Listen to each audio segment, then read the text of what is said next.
오빠, 미안하지만 나 이제 못 살겠어. 이혼하고 싶어? 여보, 무슨 소리야? 우리가 왜? 이제 가게도 망했잖아. 오빠랑 이렇게 힘들게 사는 거 나는 못하겠어. 여보, 우리 다시 한 번만 잘해보자. 내가 더 열심히 할게. 그런 말 이제 와서 하지 마. 난 이미 결심했어. 오빠가 망한 사업가라는 소리 들으면서 살고 싶지 않아. 오빠가 날 책임진다면서. 근데 이제 와서 이게 뭐야? 난 이런 거 원한 적 없어. 미안해. 내가 잘못했어. 미안하다고 되는 일이 아니잖아. 난 이제 가야겠어. 이혼 서류 보낼 테니까 이혼 서류에 사인해줘. 사연을 듣고 난 후 각자의 의견을 댓글로 남겨주시기 바랍니다. 사소한 댓글이라도 사연자분에게 큰 힘이 될 수 있습니다. 각색될 수 있고 사연자분의 입장에서 구성될 수 있습니다. 그녀의 인생에서 가장 큰 보물은 바로 외아들 은호였습니다. 하미자 여사님은 남편과의 이별 후에도 한 번도 흔들림 없이 아들을 키웠고 그녀의 모든 삶의 중심에는 언제나 은호가 있었습니다. 힘든 시기였지만 그녀는 아들에게 아버지의 빈자리를 느끼지 않게 하려 더욱 열심히 살았습니다. 매일 새벽 일찍 일어나 도시락을 싸고 밤늦게까지 식당 일을 하면서도 그녀의 얼굴에는 늘 미소가 가득했습니다. 은호야, 너는 내가 하고 싶은 일을 하면 돼. 엄마는 내가 행복하길 바랄 뿐이야. 그녀는 자주 이런 말로 아들을 격려했습니다. 은호는 어린 나이에도 불구하고 놀라울 정도로 성숙한 모습을 보여주었고, 그것은 그녀에게 큰 위안이 되었습니다. 다른 아이들처럼 공부에 매진하지는 않았지만, 은호는 자신만의 방식으로 열정을 보였습니다. 특히 그림 그리기와 만들기에 있어서는 누구보다도 집중력을 보였고, 그의 작은 방은 늘 창의적인 작품들로 가득했습니다. 학교 미술 시간에는 항상 선생님의 칭찬을 받았고, 교내 미술대회에서도 여러 번 수상을 했습니다. 하미자 여사님은 아들의 재능을 더욱 키워주기 위해 근검절약하며 미술학원비를 모았습니다. 그녀는 자신의 옷은 몇 년째 같은 것을 입어도 은호에게 필요한 미술 도구는 꼭 사주었습니다. 동네 슈퍼마켓에서 힘들게 일하면서도 틈틈이 미술 관련 책을 사서 읽어가며 아들과 이야기를 나누었습니다. 엄마, 나 이거 만들었어요. 어때요? 은호가 새로운 작품을 보여줄 때마다 그녀의 얼굴에는 자부심 가득한 미소가 피어났습니다. 하미자 여사님은 다른 학부모들이 성적을 걱정할 때도 은호의 재능을 믿고 묵묵히 지원했습니다. 학부모 모임에서 친구들의 성적 자랑을 들을 때면 마음이 흔들릴 때도 있었지만 그녀는 아들의 꿈이 무엇이든 그것을 이룰 수 있도록 돕겠다고 마음먹었습니다. 주말이면 그녀는 은호와 함께 근처 미술관을 찾았습니다. 비록 큰 전시회는 아니었지만 지역 문화센터나 구민회관의 작은 전시회라도 빠짐없이 찾아갔습니다. 그곳에서 은호는 새로운 영감을 얻었고 그의 작품 세계는 점점 더 넓어져 갔습니다. 전시회를 보고 난 후에는 늘 근처 작은 분식집에 들러 떡볶이를 먹으며 그날 본 작품들에 대해 이야기를 나누었습니다. 이웃들은 종종 그녀에게 재혼을 권했지만 하미자 여사님은 은호만으로도 충분히 행복하다고 생각했습니다. 그녀의 하루하루는 아들의 성장을 지켜보는 것만으로도 의미가 있었고 은호의 작은 진전 하나하나가 그녀에게는 더 없는 기쁨이었습니다. 가끔 밤늦게 일을 마치고 돌아와 보면 은호는 책상에서 졸며 그림을 그리고 있었습니다. 그럴 때면 그녀는 아들의 어깨에 살며시 담요를 덮어주며 가슴 깊은 곳에서 올라오는 뭉클한 감정을 느꼈습니다.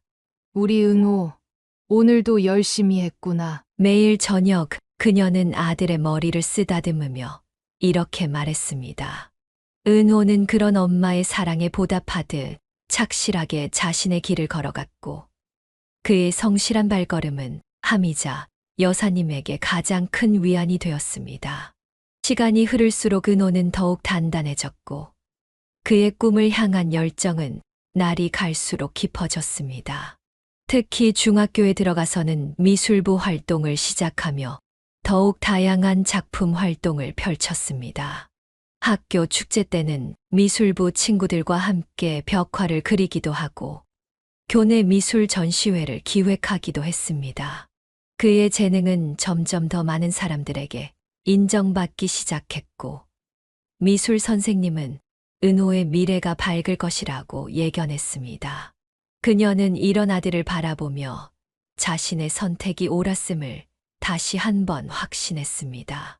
비록 경제적으로는 넉넉하지 않았지만 은호의 꿈을 위해 묵묵히 지원하는 것이 그녀의 가장 큰 행복이었습니다. 앞으로도 그녀는 변함없이 은호의 든든한 지원자가 되어줄 것을 마음먹었습니다. 미술에 대한 뜨거운 열정으로 가득했던 은호의 삶은 대학 입시를 앞두고 큰 전환점을 맞이했습니다. 하미자 여사님이 운영하던 작은 분식집에서 갑자기 화재가 발생했고 보험도 들지 않은 상태였기에 그녀는 큰 빚을 지게 되었습니다. 그녀는 아들에게 이 사실을 숨기려 했지만 은호는 이미 어머니의 고민을 눈치챈 뒤였습니다.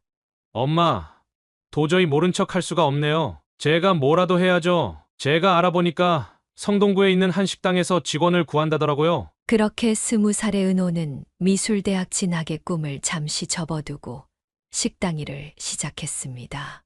처음에는 그녀가 극구 반대했지만 은호의 단단한 의지 앞에서 그녀도 결국 고개를 끄덕일 수밖에 없었습니다. 은호야, 미안해. 엄마가 너무 미안해. 엄마, 왜 그래요? 이제 제가 엄마 도와드릴 차례잖아요. 걱정하지 마세요. 은호는 첫 월급을 받자마자 그녀에게 건넸고 그 순간 하미자 여사님의 눈에서는 뜨거운 눈물이 흘러내렸습니다. 은호는 주방 보조부터 시작해서 차근차근 요리를 배워나갔습니다. 그의 미술적 감각은 요리에서도 빛을 발했고 음식 플레이팅에서는 타고난 재능을 보여주었습니다. 매일 아침 5시에 일어나 시장을 다니며 신선한 재료를 고르는 일부터 밤늦게까지 주방을 정리하는 일까지 은호는 모든 일을 성실하게 해냈습니다. 10년이라는 시간 동안 단 한 번의 지각도 없었고 항상 먼저 출근해서 주방을 준비했습니다. 주방장은 은호의 성실함과 재능을 알아보고 특별히 더 많은 것을 가르쳐 주었습니다. 은호야, 넌 확실히 남다른 눈을 가지고 있어. 우리는 단순히 맛있는 음식을 만드는 게 아니라 예술이야. 내가 가진 미술적 감각이 요리에서도 빛을 발하고 있어. 주방장의 이러한 가르침은 은호에게 큰 깨달음을 주었고 그는 요리를 새로운 예술의 형태로 받아들이기 시작했습니다. 그의 손끝에서 만들어지는 음식들은 단순한 한식을 넘어서 작은 예술 작품이 되어갔습니다. 퇴근 후에도 은호는 틈틈이 요리책을 읽고 새로운 레시피를 연구했습니다. 주말이면 다른 유명 식당들을 찾아다니며 맛을 연구했고 때로는 전통시장을 돌아다니며 식재료에 대한 공부도 게을리하지 않았습니다. 그의 노트에는 음식 레시피와 함께 그가 직접 그린 플레이팅 스케치들로 가득했습니다. 하미자 여사님은 이런 아들의 모습을 지켜보며 안쓰럽기도 했지만 한편으로는 큰 자부심을 느꼈습니다. 그녀는 은호의 작은 방에 걸려있는 미술 작품들을 바라볼 때마다 마음이 아팠지만 은호가 요리를 통해 새로운 예술의 길을 걸어가는 것을 보며 위안을 얻었습니다. 엄마, 나중에 제가 꼭 제 가게를 열 거예요. 그때는 엄마가 손님이 아닌 주인으로 앉아 계실 수 있게 해드릴게요. 이런 은호의 말에 그녀는 말없이 아들을 끌어안았습니다. 10년이라는 시간 동안 은호는 자신의 꿈을 위해 한 걸음씩 나아갔고 급여의 대부분을 저축하며 자신의 가게를 열기 위한 준비를 했습니다. 그의 통장에는 꾸준히 저축한 돈이 차곡차곡 쌓여갔고 레시피 노트에는 그만의 특별한 메뉴들이 하나둘씩 채워져 갔습니다. 주방에서 보내는 긴 시간 동안 은호는 요리사로서의 실력을 쌓아갔을 뿐만 아니라 식당 운영에 필요한 모든 것들을 배워나갔습니다. 재고 관리부터 직원 관리, 원가 계산까지 그는 식당 운영의 모든 면을 꼼꼼히 살펴보고 기록했습니다. 그의 이러한 성실함은 동료들 사이에서도 이미 정평이 나 있었고 주방장은 종종 은호를 자신의 후계자로 생각한다고 말하기도 했습니다. 그렇게 10년이라는 시간이 흘렀고 은호는 마침내 자신만의 가게를 열 준비가 되어 있었습니다. 그의 꿈은 이제 현실이 되어가고 있었고 하미자 여사님은 그런 아들을 바라보며 가슴 깊이 뿌듯함을 느꼈습니다. 드디어 그날이 왔습니다. 은호가 자신의 가게를 열기 위해 본격적인 준비를 시작한 것입니다. 그는 퇴근 후면 어김없이 부동산을 찾아다녔고 주말이면 서울 곳곳의 상권을 둘러보며 최적의 위치를 찾아다녔습니다. 하미자 여사님은 그런 아들을 바라보며 안타까운 마음을 감출 수 없었습니다. 은호야, 엄마가 도움이 되어줄 수 있으면 좋을 텐데. 엄마, 그동안 고생하신 것만 해도 충분해요. 이제는 제가 해낼 차례예요. 수십 군데의 매물을 보고 난 후 은호는 마침내 마음에 드는 장소를 발견했습니다. 큰 길에서 새 골목 안쪽에 위치한 그 공간은 겉보기에는 평범해 보였지만 그의 눈에는 무한한 가능성이 보였습니다. 건물은 오래되었지만 주방 시설은 비교적 깔끔했고 내부 공간도 은호가 구상하던 분위기를 만들기에 적합했습니다. 이 자리에서 시작하면 될 것 같아요. 월세도 적당하고 주변에 직장인들도 많아요. 은호는 10년간 모아온 자금으로 가게의 보증금을 마련했고 나머지는 인테리어와 주방 기구를 구입하는 데 사용했습니다. 그는 자신의 미술 실력을 살려 직접 인테리어 디자인을 구상했고 벽화도 그렸습니다. 오랜 시간 그림을 그리지 못했지만 그의 손끝은 여전히 섬세했습니다. 하미자 여사님은 매일같이 공사 현장을 찾아와 은호를 도왔습니다. 비록 큰 돈은 보태줄 수 없었지만 그녀는 구석구석을 청소하고 정리하며 힘이 되어 주었습니다. 때로는 인부들의 식사를 준비해 와서 함께 나누어 먹기도 했습니다. 은호야, 여기 김밥 싸왔어. 일하느라 바빠서 제대로 된 끼니도 못 먹을 것 같아서. 엄마, 이렇게 매일 와주시지 않아도 되는데. 널 도와주고 싶어서 그래. 내가 이렇게 열심히 하는 걸 보니 엄마도 가만히 있을 수가 없네. 공사는 한 달 가까이 진행되었고 은호의 꿈꾸던 공간이 하나둘씩 형태를 갖추어 갔습니다. 주방은 그가 10년간 일하며 깨달은 노하우를 모두 반영해 효율적으로 설계했고 홀은 따뜻하고 편안한 분위기로 꾸몄습니다. 특히 천장의 조명은 그가 직접 디자인한 것으로 은은한 빛이 음식의 색감을 더욱 돋보이게 만들었습니다. 개업을 일주일 앞두고 은호는 밤늦게까지 메뉴판을 만들었습니다. 그동안 연구해온 레시피들을 하나하나 점검하고 원가를 계산하고 플레이팅을 구상했습니다.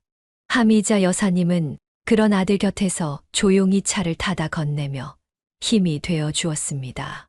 엄마, 솔직히 많이 떨려요. 잘할 수 있을까요? 당연하지. 내가 10년 동안 얼마나 열심히 준비했는데 엄마는 내가 자랑스러워. 마침내 개업 전날, 은호는 가게 앞에 작은 간판을 달았습니다. 소담이라는 이름의 그 간판은 소박하지만 깊은 맛을 내는 음식을 만들겠다는 그의 포부가 담겨 있었습니다. 하미자 여사님은 그 간판을 바라보며 눈시울을 붉혔습니다. 비록 화려하지는 않지만 이곳에서 은호의 새로운 시작이 펼쳐질 것이라는 생각에 가슴이 벅차올랐습니다. 그날 밤, 은호는 깊은 밤까지 주방에서 마지막 점검을 했습니다. 내일이면 드디어 그의 꿈이 현실이 되는 순간이 올 것입니다. 하미자 여사님은 그런 아들을 바라보며 묵묵히 기도했습니다. 비록 경제적으로는 큰 도움을 주지 못했지만 그녀의 마음만큼은 온전히 아들의 편이었습니다. 가게를 연 첫 달은 정말 힘든 시기였습니다. 골목 안쪽에 위치한 탓에 지나가는 손님도 거의 없었고 하루 종일 주방에 서 있어도 주문이 몇 건 들어오지 않는 날도 있었습니다. 은오는 겉으로는 씩씩한 척했지만 매일 밤 장부를 정리하며 한숨을 내쉬었습니다. 은호야, 걱정하지 마. 좋은 음식은 언젠가는 알아주는 법이야. 하미자 여사님은 매일 아침 일찍 나와 가게 주변의 골목골목을 돌며 전단지를 돌렸습니다. 그녀의 나이에 전단지를 돌리는 일이 쉽지는 않았지만 아들의 가게를 알리고 싶은 마음의 날씨와 상관없이 부지런히 움직였습니다. 엄마, 그만하세요. 제가 할게요. 아니야. 엄마가 이렇게라도 도와야지. 내가 만드는 음식이 얼마나 맛있는데 사람들이 모르는 게 안타까워서. 그러던 어느 날 인근 회사의 부장님 한 분이 우연히 가게를 찾았습니다. 은호는 평소처럼 정성을 다해 음식을 준비했고 그의 섬세한 플레이팅과 깊은 맛에 감동한 손님은 다음 날 직원들을 데리고 다시 찾아왔습니다. 이렇게 맛있는 음식을 만드는 곳이 있었다니 정말 놀랍네요. 입소문은 빠르게 퍼져나갔습니다. 은호가 10년간 연구해온 레시피들은 손님들의 입맛을 사로잡았고 특히 그의 시그니처 메뉴인 간장게장 정식은 특별한 맛으로 소문이 나기 시작했습니다. 게장을 담글 때 넣는 특제 육수는 그가 수백 번의 시행착오 끝에 완성한 비법이었습니다. 점심시간이면 가게 앞에 줄이 길게 늘어섰고 저녁에는 예약 없이는 자리를 구하기 힘들 정도가 되었습니다. 은호는 바빠진 가게를 혼자 감당하기 어려워져 직원을 고용하기 시작했고 그들에게도 자신이 배워온 모든 것을 성실하게 가르쳤습니다.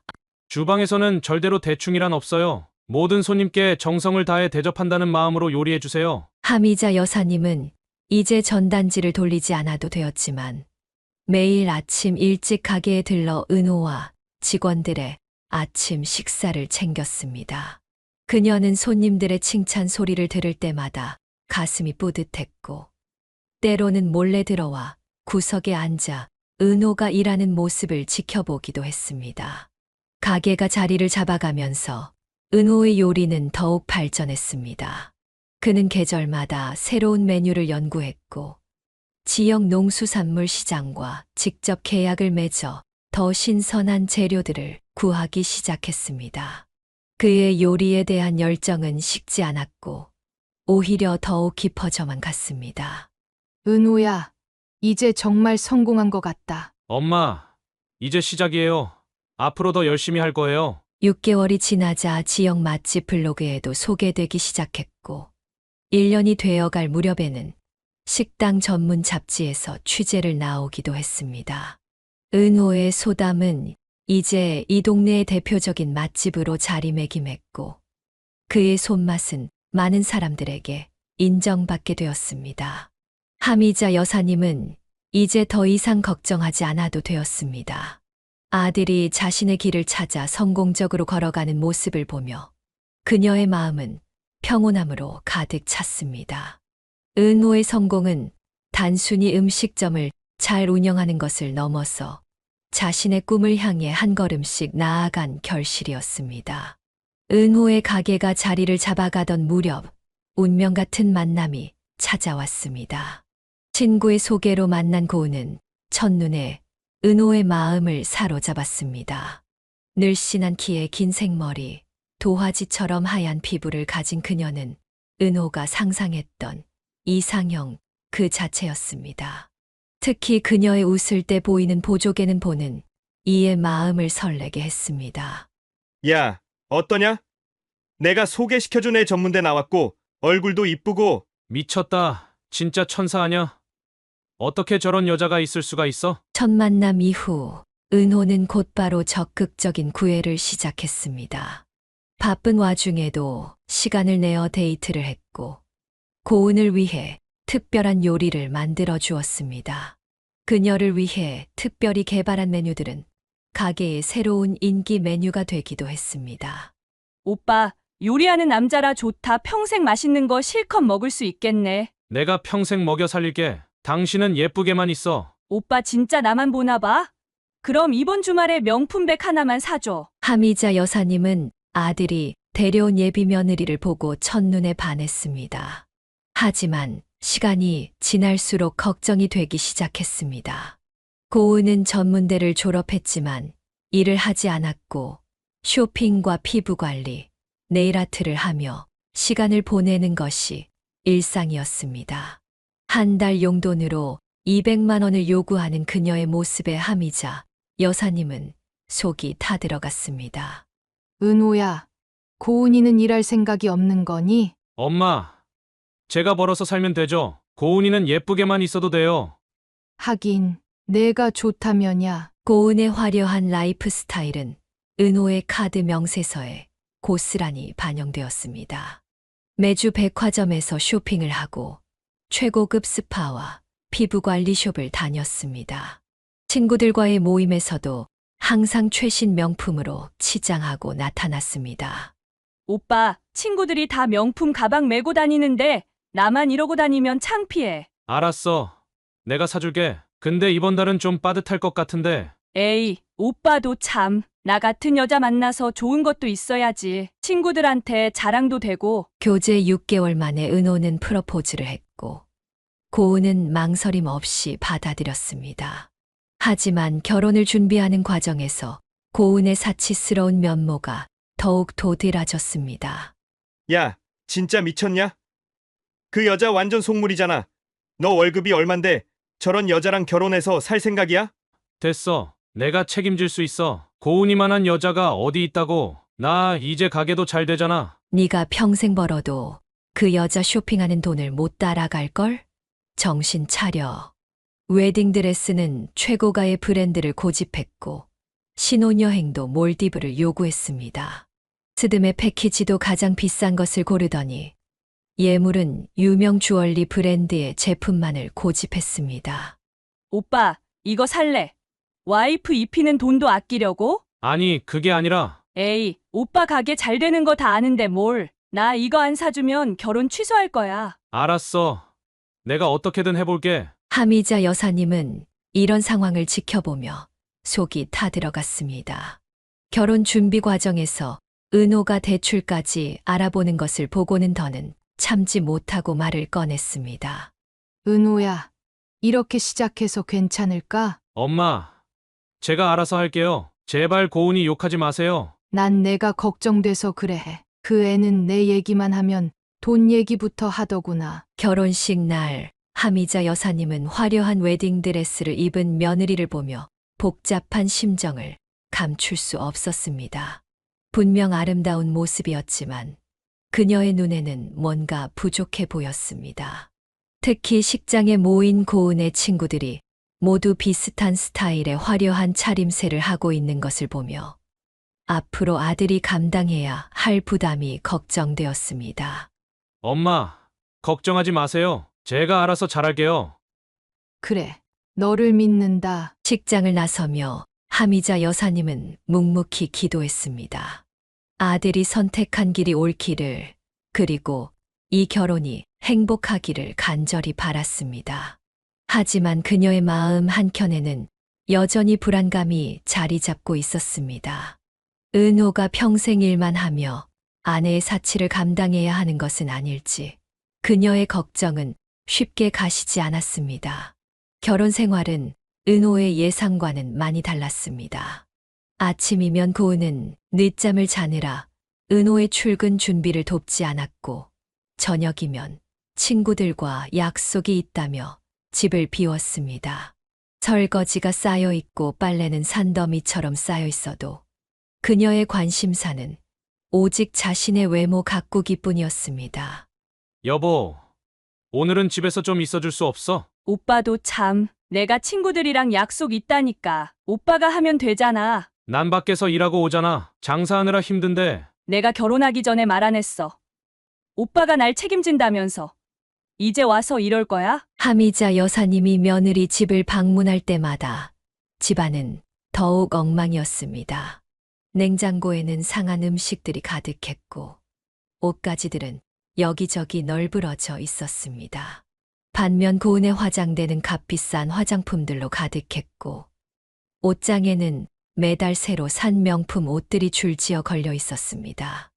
은호야, 이렇게 살면 안 되지. 엄마, 제가 알아서 할게요. 고은이도 적응하는 중이에요. 적응은 무슨, 결혼한 지가 벌써 몇 달인데. 은호는 매일 새벽에 일어나 청소를 하고 빨래를 하고 설거지를 했습니다.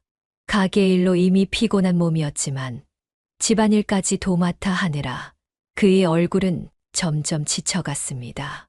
오빠, 나 이번에 새로 나온 가방 하나만 사줘. 친구들이 다 들고 다니는데 나만 없으면 쪽팔려. 여보, 이번 달은 좀 힘들 것 같은데 가게 관리비도 밀렸고. 에이, 오빠는 맨날 그런 소리만 해. 애들이 나 엄청 부잣집 사모님인 줄 알고 있는데 어떻게 할 거야? 식당 일을 마치고 돌아온 은호는 또다시 어질러진 집을 보며 한숨을 쉬었습니다. 고은의 친구들이 놀다 간 흔적으로 거실은 엉망이었고 테이크아웃 음식 용기들이 여기저기 널려 있었습니다. 오빠, 나 내일 친구들이랑 제주도 여행 가기로 했어. 갑자기 무슨, 이번 주말에는 가게 대청소 있다고 했잖아. 아휴, 그런 건 알바한테 시키면 되잖아. 나 이번에 꼭 가고 싶단 말이야. 하미자 여사님은 점점 더 깊어지는 한숨으로 아들의 결혼 생활을 지켜봐야 했습니다. 은호가 힘들어하는 모습이 보였지만 당사자가 아닌 이상 깊이 관여할 수도 없는 노릇이었습니다. 엄마, 저 진짜 이제 어떡하죠? 어느 날 밤 은호가 홀로 찾아와 털어놓은 이 한마디에 하미자 여사님의 가슴이 무너져 내렸습니다. 그녀는 아들을 꼭 안아주는 것 외에는 아무것도 해줄 수 없었습니다. 결혼 생활 6개월 만에 은호의 통장은 바닥을 보였고 카드값은 눈덩이처럼 불어나고 있었습니다. 하미자 여사님은 이제 더 이상 지켜만 볼 수 없다고 생각했습니다. 며느리와 대화를 시도해보려 했지만 고은은 늘 친구들과 약속이 있다며 만남을 피했습니다. 그녀의 예감은 점점 더 불길해져만 갔고 아들의 미래가 걱정되기 시작했습니다. 은호야, 이제라도. 하미자 여사님이 말을 꺼내려 할 때마다 은호는 손사래를 치며 자리를 피했습니다. 하지만 그의 눈빛에서 점점 생기가 사라져가는 것을 보며 그녀는 무언가 결단이 필요한 시점이라고 느꼈습니다. 이대로 가다가는 아들이 그동안 읽어온 모든 것을 잃게 될지도 모른다는 생각에 그녀의 마음은 무거워졌습니다. 갑작스러운 위기가 찾아왔습니다. 가게의 주방을 책임지던 실장의 부모님이 교통사고로 갑자기 돌아가시는 일이 발생했습니다. 장례식이 일주일간 진행되는 동안 은호는 혼자서 주방을 감당해야 했고 늘어난 손님들로 인해 식당은 그 어느 때보다 바빴습니다. 여보, 제발 좀 도와줘. 내가 이러다가 쓰러질 것 같아. 오빠, 내가 어떻게 그런 일을 해 손님들 앞에서 일하는 거 싫다고. 은호의 간절한 부탁에도 고은은 단호하게 거절했습니다. 대신 친구들과 약속이 있다며 명품백을 들고 나가버렸습니다. 하미자 여사님은 더 이상 참을 수 없었습니다. 예세아가 너 지금 뭐 하는 거냐? 이 집 며느리가 맞니? 우리 은호가 저렇게 힘들어하는데. 어머님, 제가 왜 그런 일을 해야 하는데요? 전 주방일 같은 건 해본 적도 없고 하고 싶지도 않아요. 세상에 이런 며느리는 처음 봤네. 너 같은 며느리는 필요 없어. 당장 나가라. 어머님도 참, 저 같은 며느리 어디서 또 구하시게요? 전 손 하나 안 대고 살았어요. 앞으로도 그럴 거고요. 두 사람의 언쟁은 결국 큰 싸움으로 번졌습니다. 하미자 여사님의 분노가 폭발한 것입니다. 평생 일하며 살아온 그녀로서는 며느리의 이기적인 태도를 도저히 이해할 수 없었습니다. 엄마, 그만해요. 제발. 은호야, 이렇게 살면 안 돼. 내가 평생 저 여자 뒤치다거리나 하면서 살 거야? 은호는 양쪽 사이에서 어찌할 바를 몰랐습니다. 그는 주방으로 도망치듯 들어가 버렸고 고은은 자신의 짐을 챙겨 친정으로 가버렸습니다. 엄마가 잘못했다. 내가 너무 흥분했나 보다. 하미자 여사님은 자신의 감정을 주체하지 못한 것을 후회했지만 이미 엎질러진 물이었습니다. 고은은 며칠째 연락도 없었고 은호는 혼자서 가게와 집안일을 도맡아 하느라 점점 더 지쳐갔습니다. 은호야, 엄마가 도와줄게. 하미자 여사님은 결국 앞치마를 두르고 주방으로 들어갔습니다. 나이 들어 서 있는 것도 힘들었지만 아들의 고통을 더는 지켜볼 수 없었습니다. 일주일 후 고은이 돌아왔지만 가족 사이의 균열은 쉽게 메워지지 않았습니다. 그녀는 이제 하미자 여사님을 마주치는 것조차 피했고 은호와의 대화도 최소한으로 줄였습니다. 엄마, 제가 잘 해결해 볼게요. 제발 더 이상 고은이한테 뭐라고 하지 말아주세요. 하미자 여사님은 말없이 고개를 끄덕였지만 그녀의 마음 속에는 더 큰 걱정이 자리 잡았습니다. 이 사건은 단순한 다툼을 넘어 앞으로 더 큰 위기가 올 수 있다는 불길한 예감을 남겼습니다. 은호의 어깨는 그 어느 때보다 무거워 보였고 가게의 분위기도 예전 같지 않았습니다. 고은의 끝없는 사치를 감당하기 위해 은호는 무리하게 가게를 확장했습니다. 첫 번째 가게의 성공에 고무되어 두 번째 가게를 열었고 얼마 지나지 않아 세 번째 가게까지 오픈했습니다. 하지만 이는 치명적인 실수였습니다. 은호야, 너무 서두르는 거 아니니? 괜찮아요, 엄마. 첫 번째 가게도 잘 되고 있잖아요. 이제 프랜차이즈로 키워볼 거예요. 하지만 현실은 냉혹했습니다. 두 번째 가게는 상권이 좋지 않아 손님이 적었고 세 번째 가게는 인건비와 임대료가 지나치게 높았습니다. 경험 부족으로 인한 관리 미숙까지 겹치면서 매출은 기대에 훨씬 못 미쳤습니다. 여보, 이번 달 카드값이 또 연체됐대. 빨리 어떻게 해줘. 미안해. 가게 사정이 좀 어려워서. 어려우면 어려운 거고 내 카드값이랑은 상관없잖아. 오빠가 책임진다며? 이제 와서 1억이야? 은호의 어깨는 날이 갈수록 무거워졌습니다. 세 개 가게의 월세만 해도 1,000만 원이 넘었고 대출 이자도 매달 수백만 원씩 나갔습니다. 직원들 월급도 밀리기 시작했고 식자재 업체에도 외상값이 쌓여갔습니다. 사장님, 이번 달 월급은 언제 주시나요? 죄송합니다. 조금만 더 기다려주세요. 이것만 지나가면 급여부터 처리하겠습니다. 하미자 여사님은 아들의 고민을 알아차렸습니다. 밤마다 장부를 들여다보며 한숨 쉬는 은호의 모습에 그녀의 마음도 무거워졌습니다. 은호야, 차라리 가게를 줄이는 게 어떻겠니? 엄마, 이제 와서 그럴 수도 없어요. 보증금도 다 까먹고 대출금은 또 어떻게 갚아요? 반면 고은의 씀씀이는 줄어들 기미가 보이지 않았습니다.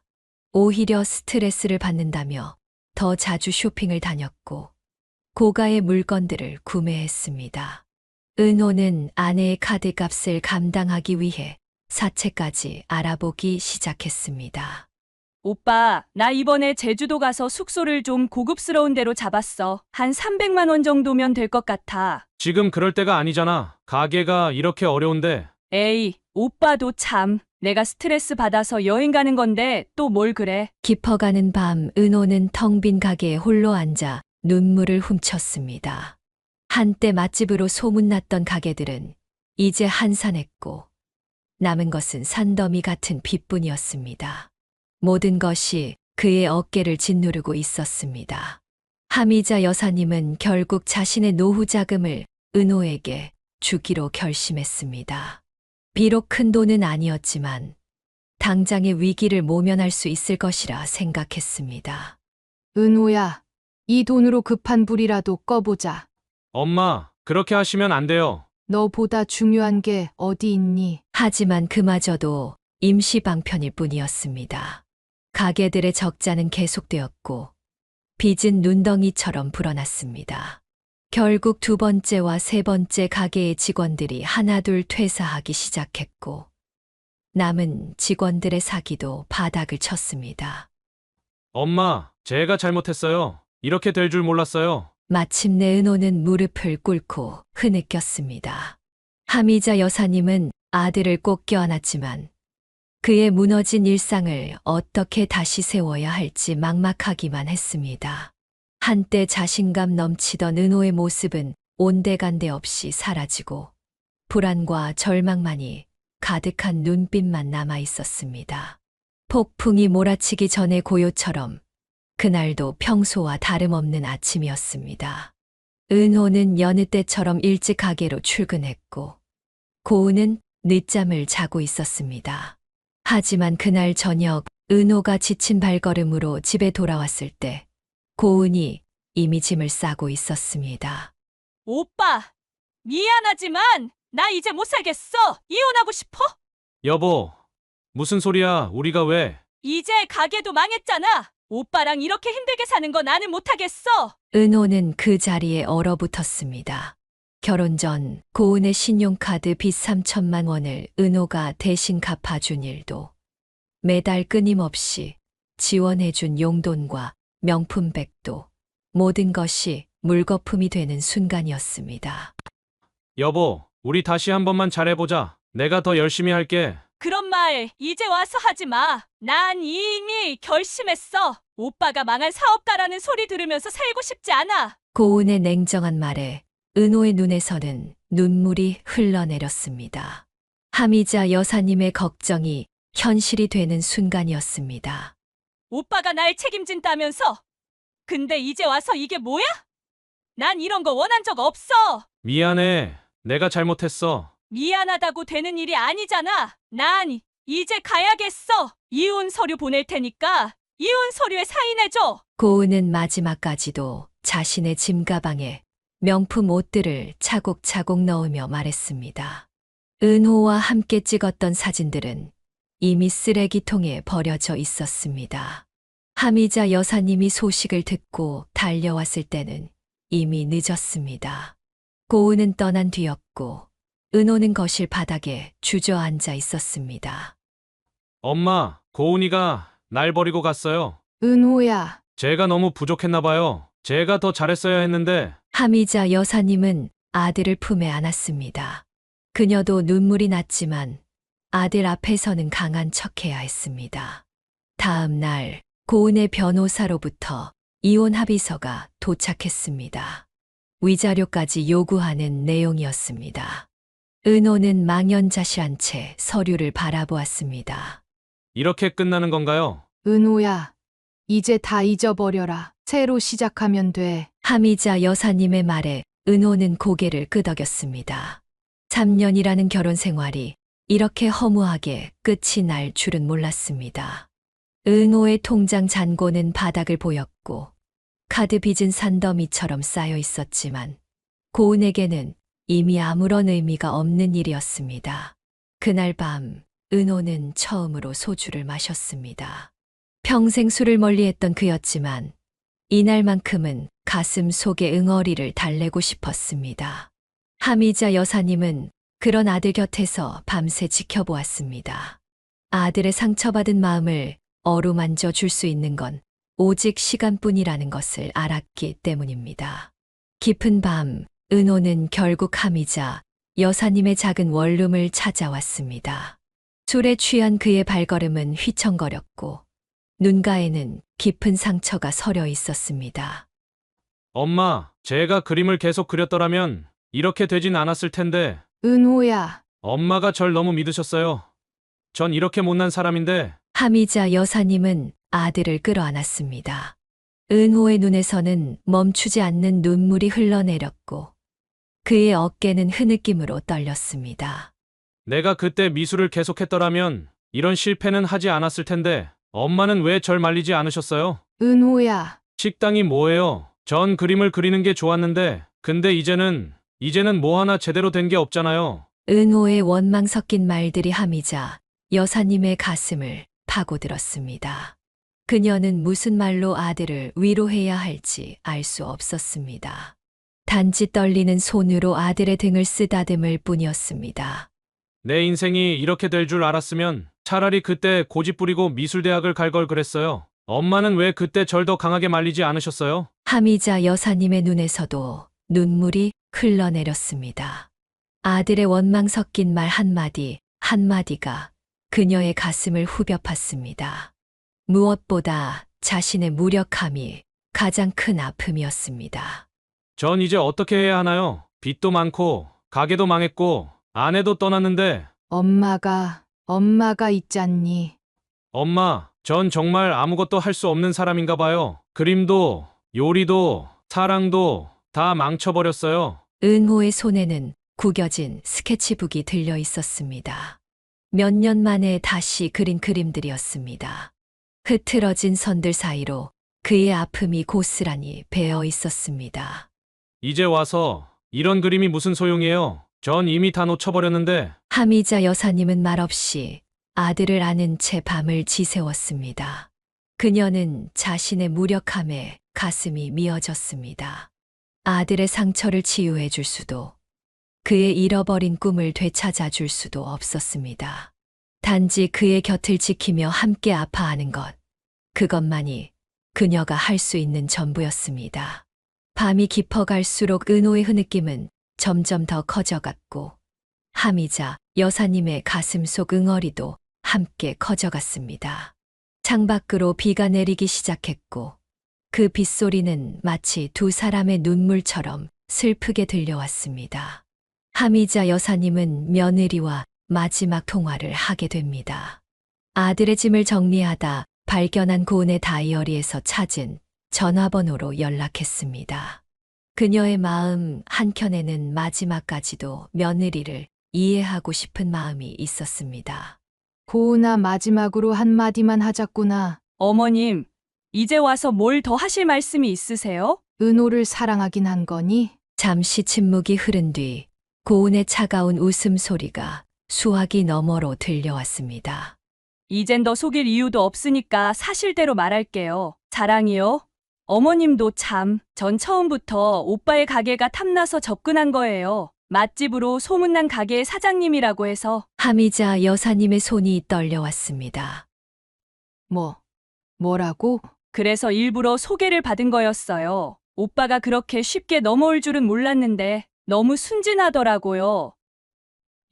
이럴 수가. 솔직히 말씀드릴게요. 전 오빠의 재산이면 평생 놀고 먹고 살 수 있을 줄 알았어요. 그런데 알고 보니 빚만 잔뜩 있었잖아요. 이런 거 저는 원한 적 없어요. 하미자 여사님은 전화기를 붙잡은 손에 힘이 빠져나가는 것을 느꼈습니다.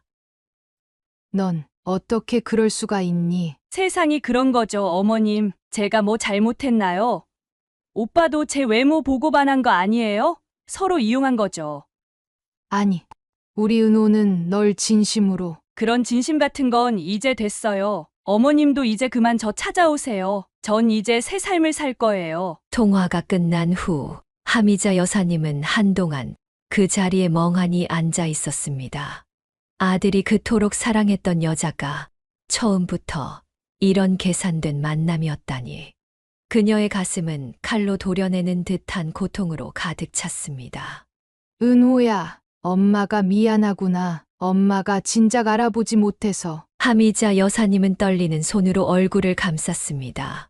그동안 며느리의 행동이 이상했던 모든 순간들이 주마등처럼 스쳐 지나갔습니다. 돈이라면 자다가도 벌떡 일어나던 모습, 은호의 사정은 안중에도 없이 사치를 일삼던 태도, 모든 것이 이제야 이해가 되었습니다. 그날 밤 하미자 여사님은 오랜만에 술을 한잔 했습니다. 아들에게 이 사실을 어떻게 전해야 할지, 아니면 영원히 묻어두어야 할지, 그녀의 마음은 무겁기만 했습니다. 창밖으로 보이는 달빛이 유난히도 쓸쓸해 보였습니다. 우리 은호, 이 사실을 알면 얼마나 더 아파할까. 하미자 여사님은 결국 이 비밀을 가슴 깊이 묻어두기로 했습니다. 아들의 상처가 조금이라도 덜하기를 바라는 마음에서였습니다. 그러나 그녀의 마음 속에는 영원히 지워지지 않을 상처가 새겨졌습니다. 매서운 겨울바람이 불어오던 어느 날 아침, 은호는 새로운 일을 시작했습니다. 동네 문화센터의 요리 강사라는 새로운 도전이었습니다. 가게들은 모두 정리했지만 10년간의 요리 경험만큼은 여전히 그의 것이었습니다. 은호야, 엄마가 도와줄게. 엄마, 이제는 제가 스스로 해결할 거예요.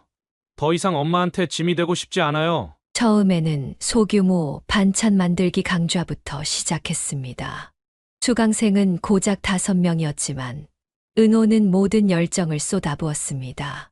그의 꼼꼼한 레시피 설명과 친절한 태도는 수강생들 사이에서 입소문이 나기 시작했습니다.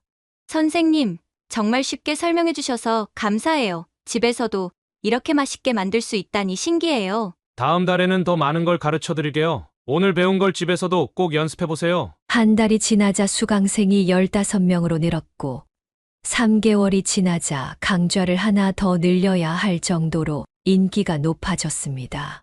특히 은호만의 특제 양념 비법이나 플레이팅 노하우는 수강생들 사이에서 호평을 받았습니다. 은호야, 요즘 얼굴색이 좋아진 것 같구나. 네, 엄마, 사람들이 제 요리를 좋아해 주시니까 보람을 느끼네요. 예전에는 사업 욕심에 이런 즐거움을 몰랐던 것 같아요. 퇴근 후면 은호는 빚 정리를 위한 계획을 세웠습니다. 강사 월급의 대부분을 빚 갚는 데 사용했고 최소한의 생활비만 남겼습니다. 힘들었지만 요리를 가르치는 일은 그에게 새로운 희망이 되었습니다. 학생들이 맛있다고 할 때마다 제 자신감도 조금씩 돌아오는 것 같아요. 시간이 흐르면서 은호의 강좌는 더욱 다양해졌습니다. 반찬 요리뿐만 아니라 한식의 기본, 가정식 요리, 연회용 요리까지 강의 범위를 넓혀갔습니다. 그의 수업을 들은 수강생들은 다음 강좌까지 신청하는 경우가 많았습니다. 선생님, 덕분에 우리 아이들이 엄마 반찬을 더 잘 먹어요. 정말 감사해요. 이런 말들이 은호에게는 큰 위안이 되었습니다. 비록 화려한 식당 사장은 아니었지만 자신의 요리 실력으로 누군가에게 도움을 줄 수 있다는 사실이 그를 행복하게 했습니다. 엄마, 이제는 알겠어요. 꿈은 여러 가지 모습으로 이뤄질 수 있다는 걸. 그래, 넌 지금도 충분히 잘하고 있어. 하미자 여사님은 그런 아들을 바라보며 조용히 미소 지었습니다. 비록 지금은 작은 시작이지만 이것이 은호에게는 더 단단한 미래를 만들어가는 과정임을 믿었습니다. 때로는 뒤로 물러서는 것이 더 큰 도약을 위한 준비가 될 수 있다는 것을 은호는 이제야 깨닫고 있었습니다. 차가운 겨울바람이 불던 주말 오후, 하미자 여사님은 시내에서 뜻밖의 장면을 목격했습니다. 백화점 앞 카페에서 누군가와 다정하게 이야기를 나누고 있는 고은의 모습이었습니다. 그녀의 옆자리에는 한 남자가 앉아 있었고 두 사람은 서로를 바라보며 환하게 웃고 있었습니다. 아니, 저기 저 사람이. 하미자 여사님은 자신의 눈을 의심했습니다. 카페를 나선 두 사람은 팔짱을 끼고 거리를 거닐었고 고은의 손에는 유명 브랜드의 쇼핑백이 들려 있었습니다. 그녀 옆의 남자는 동네에서 소문난 건설회사 회장의 아들이었습니다. 값비싼 슈트와 고급스러운 시계가 그의 지위를 말해주고 있었습니다. 역시 처음부터 돈이었던 거였구나. 하미자 여사님의 가슴이 미어졌습니다. 아직도 이혼 서류에 찍힌 잉크도 마르지 않았을 텐데 고은은 이미 새로운 사냥감을 찾은 듯 했습니다. 그녀의 화려한 옷차림과 당당한 걸음걸이는 마치 은호와의 결혼 생활 따위는 처음부터 없었던 것처럼 보였습니다. 두 사람은 거리를 걸으며 고급 매장들을 들르기 시작했습니다. 하미자 여사님은 멀찍이 떨어져 그들의 모습을 지켜보았습니다. 고은은 매장에 들어갈 때마다 자연스럽게 남자의 카드를 받아들었고 값비싼 물건들을 거리낌 없이 골랐습니다. 여기 이 가방도 예쁘네요. 이것도 살게요. 고은의 목소리가 바람결에 실려 들려왔습니다. 은호와 있을 때도 비슷한 말을 했었겠지. 하미자 여사님은 쓴웃음을 지었습니다. 여보세요. 은호야. 순간 아들에게 전화를 걸려다가 하미자 여사님은 멈칫했습니다. 이제 겨우 새 삶을 시작한 은호에게 이런 사실을 알려주는 것이 과연 옳은 일일까 고민되었습니다. 요리 강사로서 조금씩 자리를 잡아가고 있는 아들의 모습이 떠올랐습니다. 저기 봐, 박 회장 아들이래. 진짜 잘 만났다. 너무 잘 어울리시는 것 같아요. 지나가는 사람들의 수군거림이 하미자 여사님의 귓가에 꽂혔습니다. 고은은 마치 원래부터 그곳이 자신의 자리였다는 듯이 자연스럽게 어울려 다녔습니다. 그녀의 웃음소리는 은호와 함께였을 때보다 더 경쾌하게 들렸습니다. 다음 날 하미자 여사님은 우연히 미용실에서 더 많은 이야기를 듣게 되었습니다. 그 여자 봤어. 이혼하자마자 박 회장 아들하고 눈이 맞았대. 원래부터 알고 지냈다던데. 가게 하는 남편이랑 결혼한 것도 다 계획이었대. 맞아. 내가 들은 바로는 처음부터 박 회장 아들을 노렸대. 근데 박 회장이 반대해서 일부러 다른 남자랑 결혼한 거래. 그래서 일부러 망하게 만들었다는 소문도 있더라. 남편 카드로 쇼핑하고 빚지게 만들어서. 미용실 손님들의 이야기를 들으며 하미자 여사님의 마음은 더욱 무거워졌습니다. 모든 것이 계획된 것이었다니. 은호는 그저 고은의 치밀한 계략에 희생된 것이었습니다. 집으로 돌아오는 길, 하미자 여사님은 오랫동안 걸음을 멈추고 하늘을 바라보았습니다. 차가운 겨울 하늘만큼이나 메마른 세상의 이치에 그녀의 마음도 얼어붙는 것 같았습니다. 그날 저녁 은호에게서 전화가 왔습니다. 엄마, 오늘은 수업이 정말 좋았어요. 수강생들이 다들 맛있다고. 아들의 밝은 목소리를 들으며 하미자 여사님은 결심했습니다. 이 진실은 영원히 자신의 가슴 속에 묻어두기로. 이제 겨우 새로운 삶을 시작한 은호에게 이런 잔인한 진실은 필요하지 않았습니다. 그래. 우리 아들 정말 잘하고 있구나. 전화를 끊은 후 하미자 여사님은 소주 한 병을 꺼냈습니다. 평소에는 잘 마시지 않는 술이었지만 오늘만큼은 이 쓴맛으로 입안의 쓴맛을 덮고 싶었습니다. 한 잔, 두 잔. 술이 들어갈수록 그녀의 눈에서는 뜨거운 눈물이 흘러내렸습니다. 우리 은호가 그저 그 여자의 계획 속 하나의 말이었다니. 세상의 이치가 너무나도 싫었습니다. 순수한 사람이 오히려 더 큰 상처를 받는 이 현실이 원망스러웠습니다. 하지만 그녀는 알고 있었습니다. 이제 은호는 자신만의 길을 걸어가고 있다는 것을. 그리고 그 길에 고은이라는 존재는 더 이상 필요하지 않다는 것을. 이제는 정말 모든 것이 끝난 거구나. 창밖으로 보이는 달빛이 유난히 쓸쓸해 보이는 밤이었습니다. 하미자 여사님은 이 비밀을 영원히 가슴 깊이 묻어두기로 했습니다. 때로는 진실보다 따뜻한 거짓말이 더 필요할 때가 있다는 것을 그녀는 이제야 깨달았습니다. 많은 고민 끝에 하미자 여사님은 건설회사 회장님 댁에 연락을 하기로 결심했습니다. 연락처를 구하는 일이 쉽지는 않았지만 동네 부동산 중개사를 통해 간신히 회장님 댁 전화번호를 알아낼 수 있었습니다. 그 회사의 땅을 여러 번 거래했다는 부동산 아저씨의 도움이었습니다. 여보세요. 회장님 사모님 되시나요? 네, 누구시죠? 죄송합니다. 이렇게 늦은 시간에 전화드려서. 저는 김고은 씨의 전 시어머니입니다. 잠시 침묵이 흘렀습니다. 하미자 여사님의 심장이 빠르게 뛰기 시작했습니다. 아, 네, 무슨 일로 전화를 주셨나요? 사모님, 제가 드릴 말씀이 있습니다. 어머니의 마음으로 꼭 전해드려야 할 것 같아서요. 하미자 여사님은 천천히 하지만 또렷하게 이야기를 시작했습니다.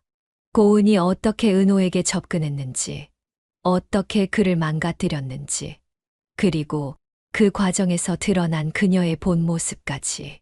처음부터 계획된 결혼이었습니다. 저희 아들을 이용해서. 잠시만요. 그게 무슨 말씀이시죠? 사모님, 제 아들은 순수했습니다. 너무 순수해서 오히려 상처를 받았죠. 하지만 이제 와서 보니 그건 다 전며느리의 치밀한 계획이었더군요. 전화 너머로 들려오는 회장님, 사모님의 숨소리가 점점 거칠어졌습니다. 우리 아들과 만나기 전부터, 아니, 저희 아들과 결혼할 때부터 이미 회장님 댁을 노리고 있었다고 합니다. 사모님, 저는 이제 더 이상 잃을 것도 두려울 것도 없는 사람입니다. 하지만 사모님의 아들만큼은 제 아들처럼 상처받지 않았으면 해서 이렇게 전화를 드렸습니다. 하미자 여사님의 목소리는 떨렸지만 그 안에는 단단한 의지가 담겨 있었습니다. 증거가 있으신가요? 네, 그 여자 친구들이 미용실에서 한 이야기들, 그리고 제가 직접 들은 그녀의 고백도 있습니다. 필요하시다면 직접 만나서 자세히 말씀드리겠습니다. 긴 침묵이 이어졌습니다. 그리고 마침내 회장님 사모님의 목소리가 들려왔습니다. 말씀해 주셔서 감사합니다. 어머님의 마음이 어떠실지 이제야 조금 알 것 같네요. 내일 오전에 다시 한번 통화해도 될까요? 네, 그럼요. 언제든 연락 주세요. 통화가 끝난 후 하미자 여사님은 오랫동안 창밖을 바라보았습니다. 그녀의 가슴 한켠에는 무거운 짐을 내려놓은 듯한 홀가분함이 자리 잡았습니다. 이제 정말 모든 게 끝났구나. 그날 밤 하미자 여사님은 오랜만에 편안한 잠을 이룰 수 있었습니다. 비록 자신의 아들은 상처를 받았지만 적어도 다른 어머니의 아들은 지킬 수 있을 것 같았습니다. 때로는 이렇게 서로를 보호하는 것이 어머니들의 몫이 아닐까 하는 생각이 들었습니다.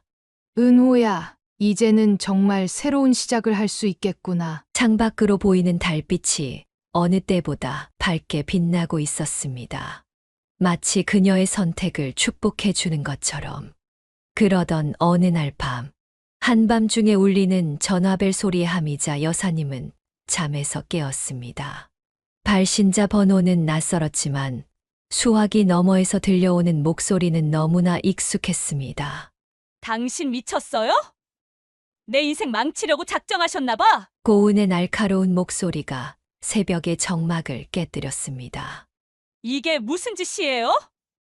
내가 당신한테 무슨 죄를 지었다고 이러시는 거예요? 죄라, 내가 우리 은호한테 한 짓을 생각하면 이 정도는 아무것도 아니지. 아, 정말 웃기네. 오빠가 망한 게 제 잘못이에요?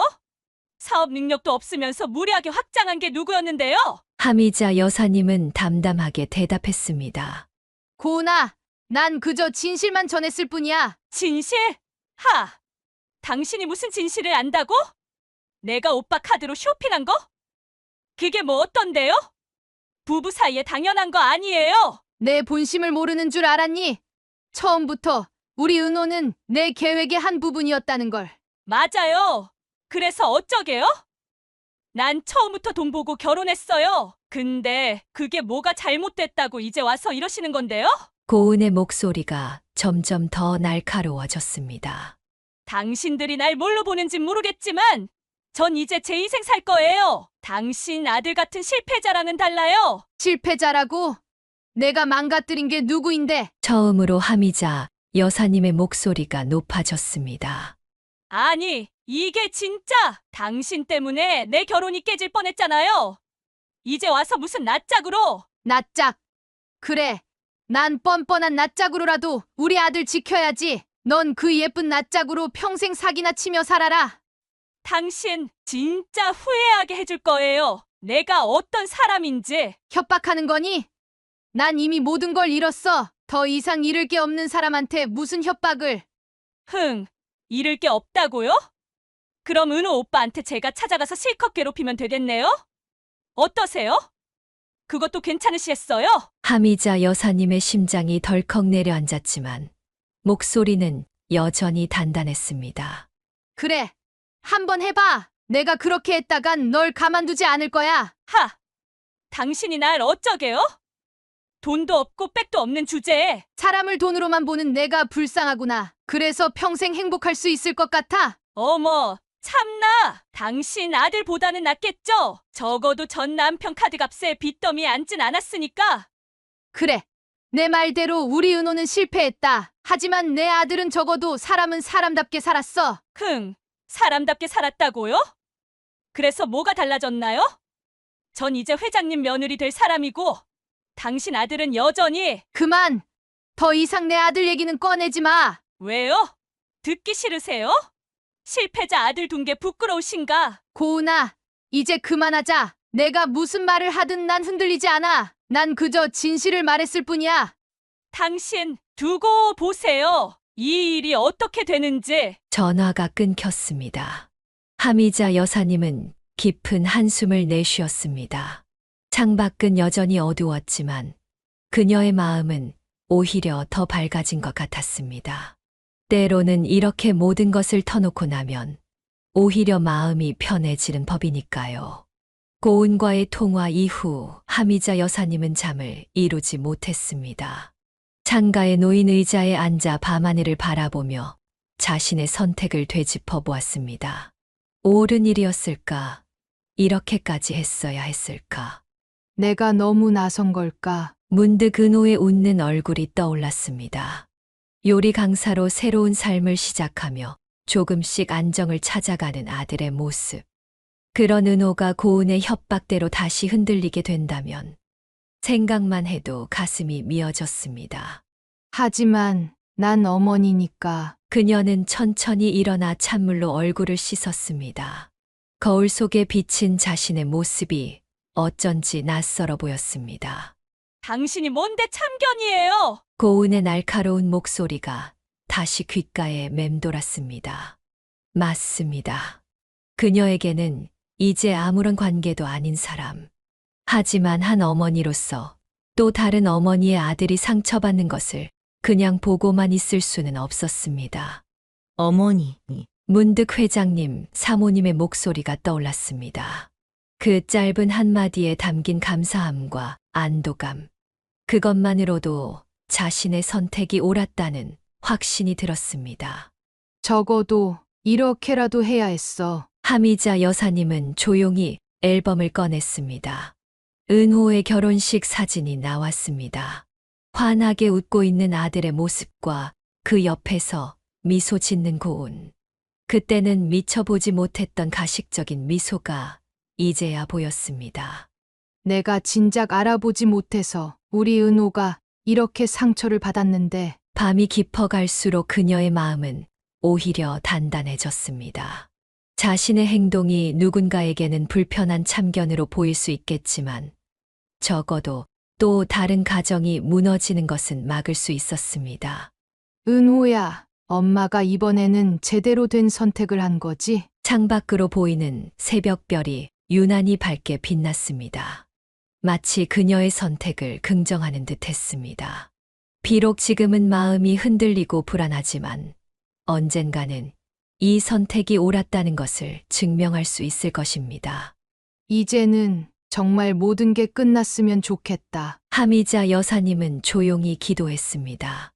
은호가 이제는 진정한 행복을 찾길, 그리고 고은의 본 모습을 알게 된 회장님 댁도 올바른 선택을 하길. 그녀의 기도가 끝나갈 무렵 창밖으로 희미한 새벽빛이 스며들기 시작했습니다. 시간은 흘러갔지만 은호의 상처는 쉽게 아물지 않았습니다. 밤마다 악몽에 시달리는 아들의 모습을 지켜보며 하미자 여사님의 가슴도 함께 미어졌습니다. 요리 강사로서는 점점 자리를 잡아가고 있었지만 개인적인 삶에서 은호는 여전히 불안해 보였습니다.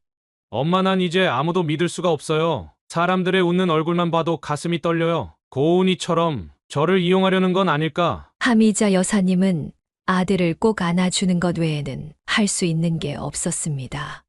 은호는 여자 수강생들의 친절에도 경계의 눈빛을 보였고 누군가 호의를 베풀면 의심부터 했습니다. 오늘도 한 수강생이 커피를 건네며 웃더라고요. 그 웃음이 고운이랑 똑같았어요. 왜 사람의 마음을 믿을 수가 없는 걸까요?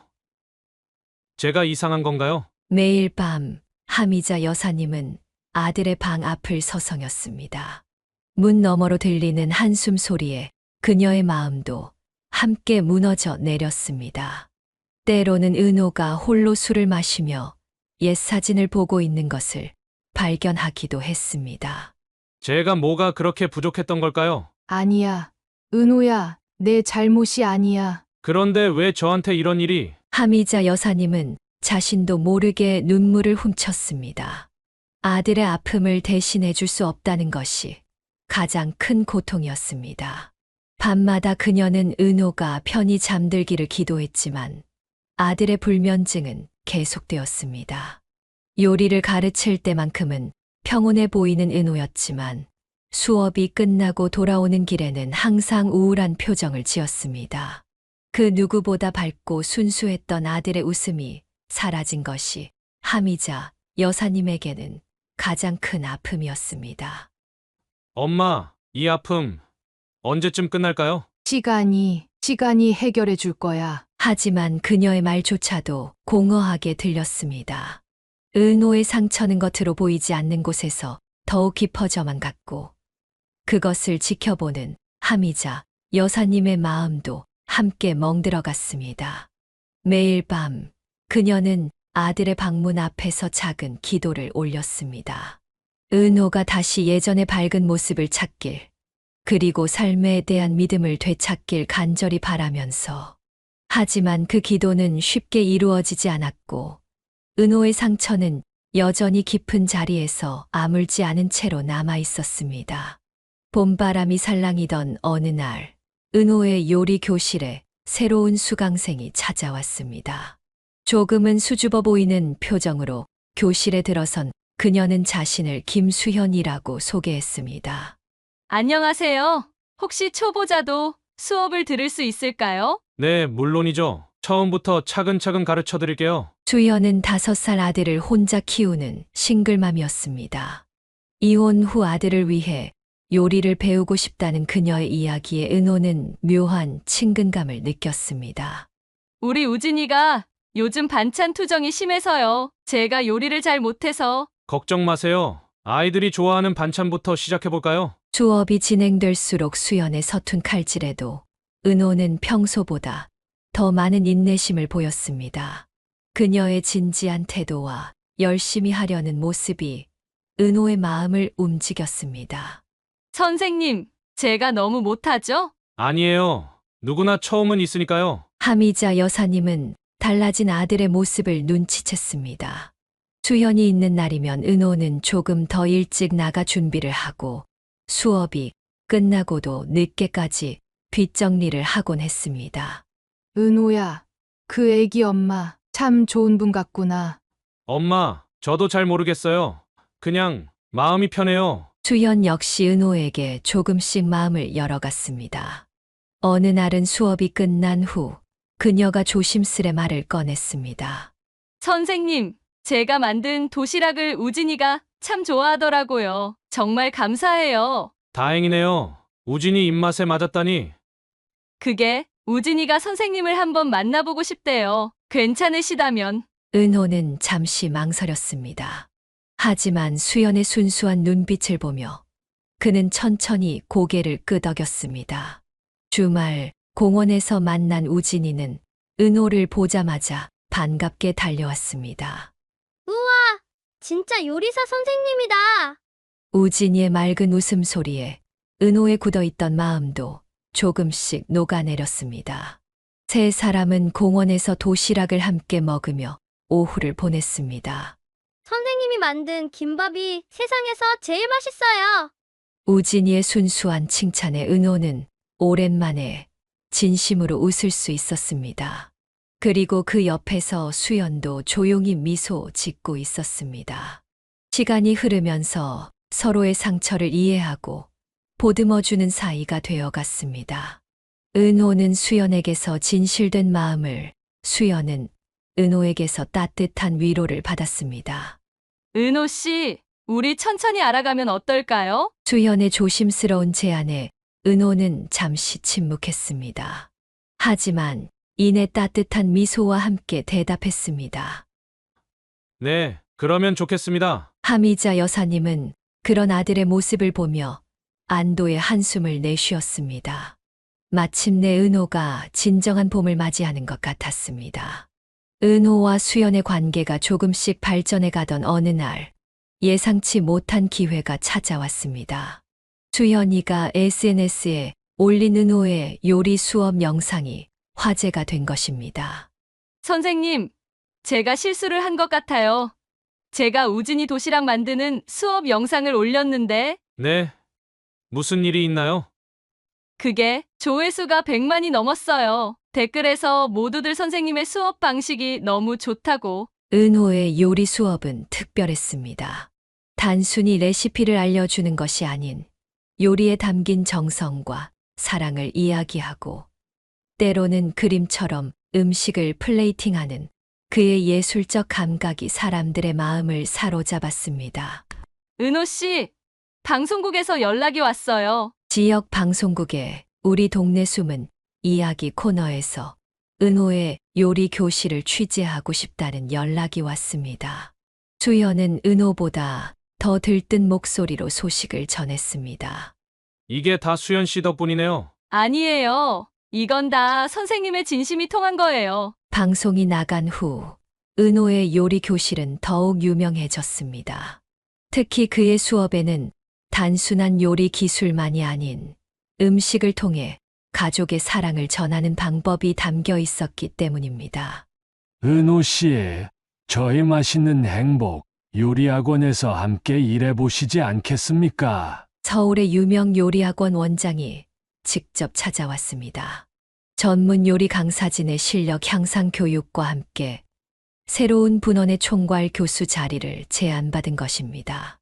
하지만 전 그저 작은 요리 교실을 운영하는 사람일 뿐인데요. 아닙니다. 은호 씨의 수업에는 특별한 것이 있어요. 단순한 요리 기술이 아닌 음식을 통해 사랑을 전하는 방법을 가르치시잖아요. 은호는 잠시 망설였습니다. 수연과 우진이를 떠나야 한다는 생각에 마음이 무거웠습니다. 시간을 주시면 생각해보고 답변 드려도 될까요? 그날 저녁 은호는 하미자 여사님과 수연에게 이 제안에 대해 이야기했습니다. 은호야, 이건 정말 좋은 기회구나. 하지만 엄마, 이곳을 떠나면 수연이 은호의 말을 부드럽게 잘랐습니다. 선생님, 꼭 가셔야 해요. 이건 정말 큰 기회잖아요. 서울이면 그렇게 먼 것도 아니에요. 수연 씨, 우진이도 이해할 거예요. 더 멋진 선생님이 되어서 돌아오시면 되잖아요. 은호는 수연의 진심 어린 응원에 용기를 얻었습니다. 다음 날 그는 요리학원의 제안을 받아들였고 새로운 도전이 시작되었습니다. 서울에서의 생활은 쉽지 않았지만 은호는 자신의 모든 열정을 쏟아부었습니다. 주중에는 서울에서 강의를 하고 주말이면 고향으로 내려와 수연과 우진이를 만났습니다. 선생님, 이제 텔레비전에도 나오시는 거예요? 우진이의 순수한 질문에 은호는 웃으며 고개를 끄덕였습니다. 요리학원의 광고에 출연하게 된 것이었습니다.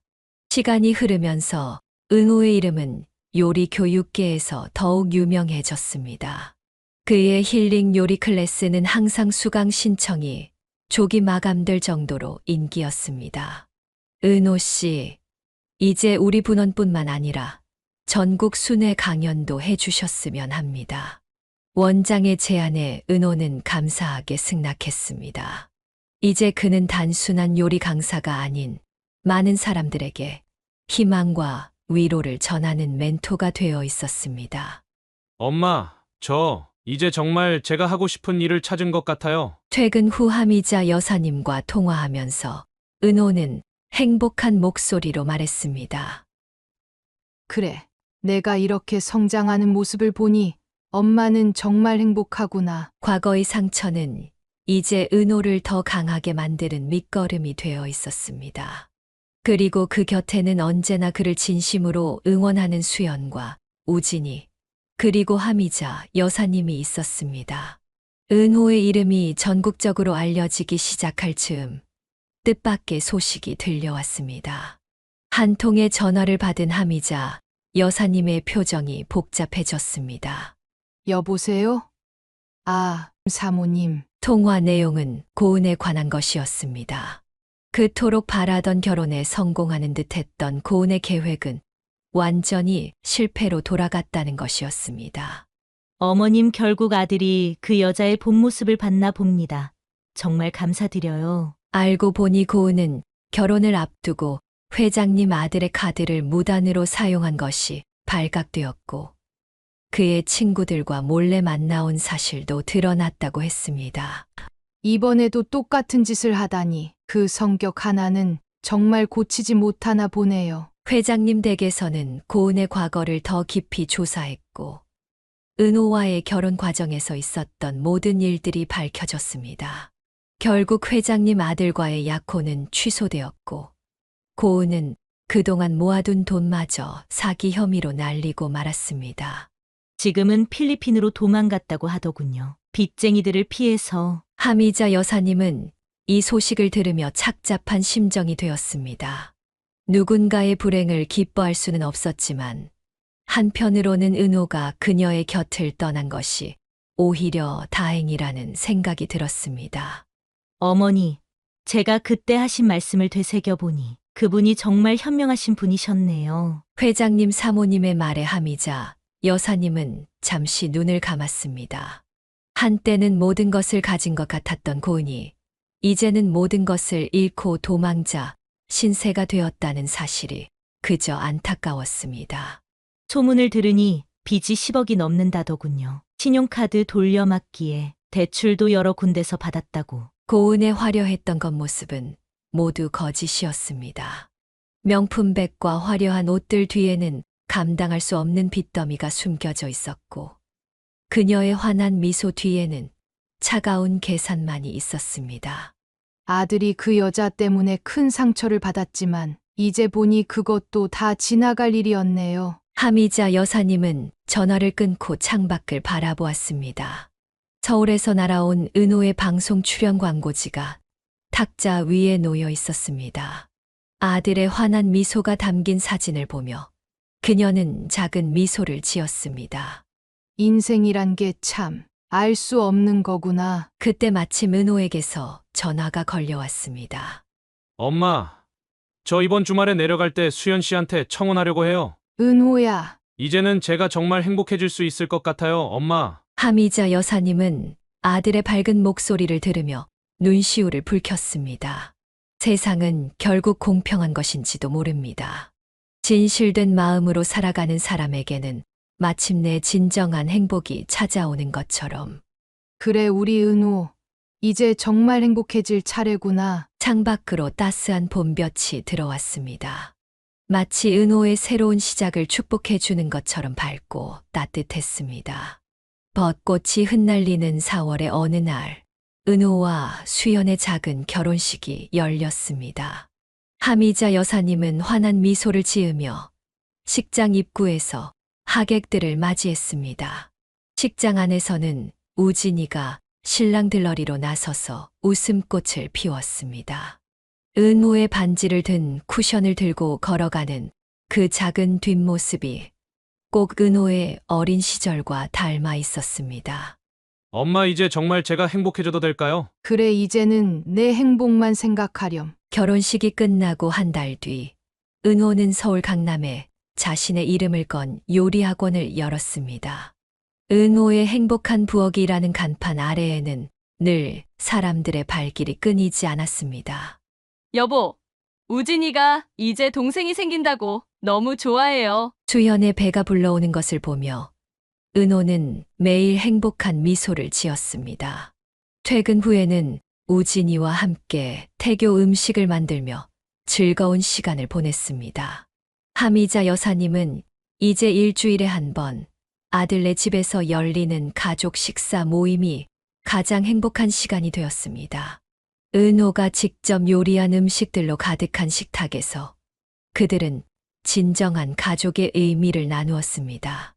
엄마, 이제 제 그림도 다시 그리기 시작했어요. 은호의 작업실 한켠에는 새로 장만한 이젤이 놓여 있었고 그 위에는 가족의 초상화가 그려지고 있었습니다. 요리와 그림, 그리고 사랑. 은호는 마침내 자신의 모든 것을 되찾았습니다. 우리 은호 이제 정말 행복해졌구나. 하미자 여사님은 창밖으로 쏟아지는 봄볕을 바라보았습니다. 때로는 인생에서 가장 큰 상처가 가장 큰 축복의 시작이 될 수 있다는 것을 이제야 깨달은 듯했습니다. 엄마, 우리 다음 주에 제주도 가족 여행 가요. 우진이도 너무 좋아하고. 은호의 말에 하미자 여사님은 따뜻하게 미소 지었습니다. 창 너머로 보이는 하늘은 그 어느 때보다 높고 청명했습니다. 마치 은호의 앞날처럼 맑고 깨끗한 하늘이었습니다. 모든 것이 제자리를 찾아간 듯했습니다. 이제 그들의 식탁에는 매일 저녁 행복한 웃음소리가 가득했고 은호의 얼굴에는 더 이상 그늘이 없었습니다. 진정한 사랑은 결국 찾아오는 것이었습니다. 다만 그것을 발견하기 위해서는 때로는 아픔도 눈물도 필요했던 것인지도 모릅니다. 사연을 듣고 댓글을 남겨주시기 바랍니다. 사소한 의견일지라도 사연자분에게는 큰 힘이 됩니다. 노골적인 악성 댓글은 사연자분에게 상처가 될 수 있으니 삼가주시기 바랍니다.